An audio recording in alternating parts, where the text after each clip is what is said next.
Espero que se encuentren muy bien.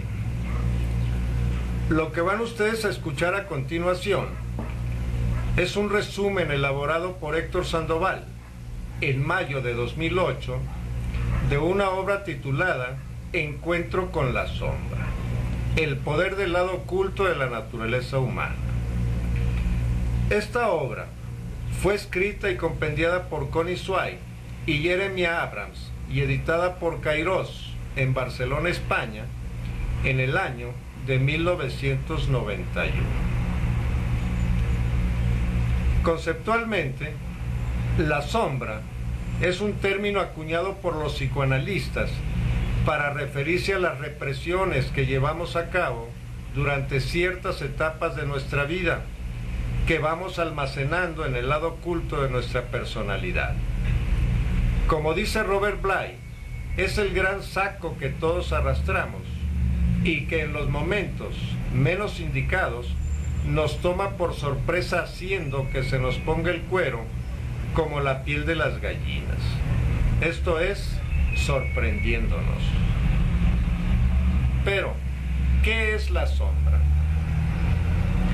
Carl Gustav Jung decía: cada uno de nosotros proyecta una sombra tanto más oscura y compacta cuanto menos encarnada se halla en nuestra vida consciente. Esta sombra constituye, para todos los efectos, un impedimento inconsciente que malogra nuestras mejores intenciones. Y lo que no se hace consciente se manifiesta en nuestras vidas como destino. Todo lo que posee sustancia posee también una sombra. El ego se yergue ante la sombra como la luz ante la oscuridad. Por más que queramos negarlo, somos imperfectos y quizás sea precisamente la sombra, las cualidades que no aceptamos de nosotros mismos, como la agresividad, la vergüenza, la culpa, el sufrimiento, la que nos permita acceder a nuestra propia humanidad. Utilizamos todo tipo de metáforas para referirnos al encuentro directo con nuestro aspecto más oscuro. Luchar con el diablo, crisis de la mediana edad, noche oscura del alma, etc.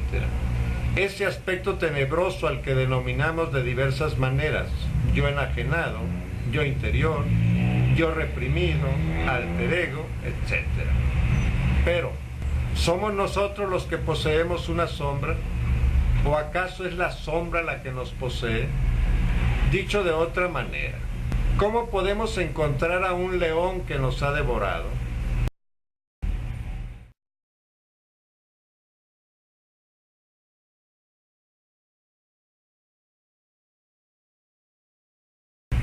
William Shakespeare decía: nuestra vida es un tejido entrelazado con el bien y el mal. Nuestras virtudes serían admirables si no estuvieran contaminadas por nuestros defectos. Y nuestras flaquezas serían desesperantes si no se hallaran atemperadas por nuestras virtudes.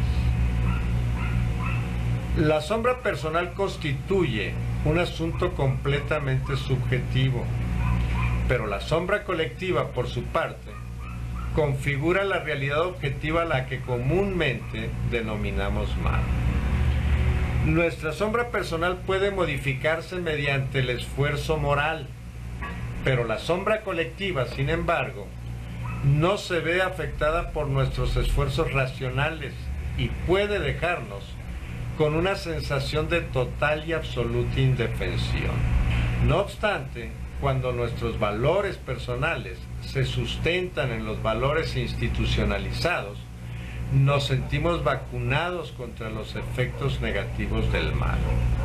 Es por ello que hay quienes buscan refugio a su desesperación en la fe y la obediencia a los valores absolutos que proponen los sistemas religiosos o ideológicos, que históricamente ha utilizado el ser humano como defensa psicológica ante las profusas amenazas del mal.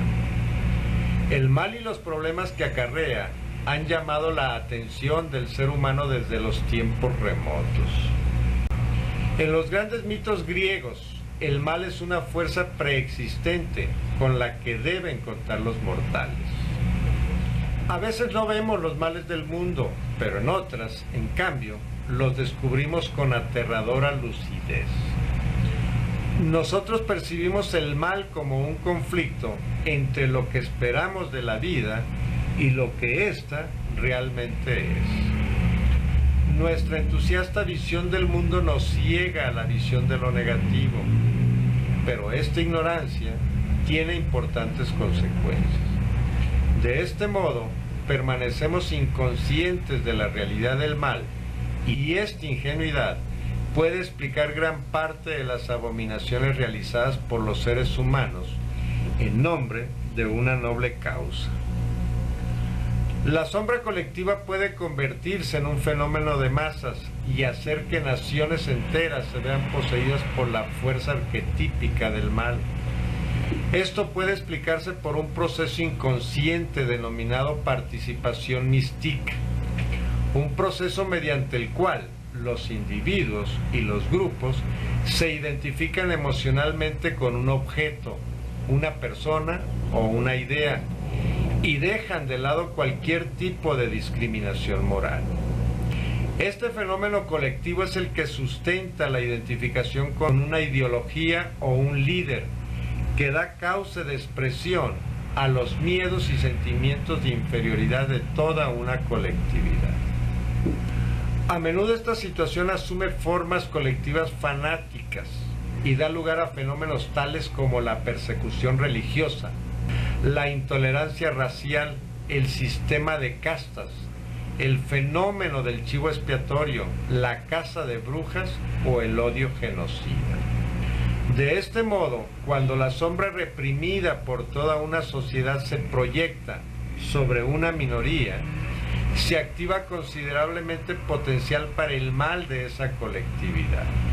La persecución y el holocausto nazi de judíos, gitanos y homosexuales en la Segunda Guerra Mundial, el anticomunismo norteamericano y el sistema constitucional sudafricano del apartheid constituyen espantosos ejemplos de este fenómeno.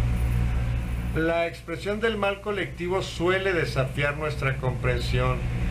Es como si de repente estas fuerzas brotaran de la mente inconsciente de un gran número de personas.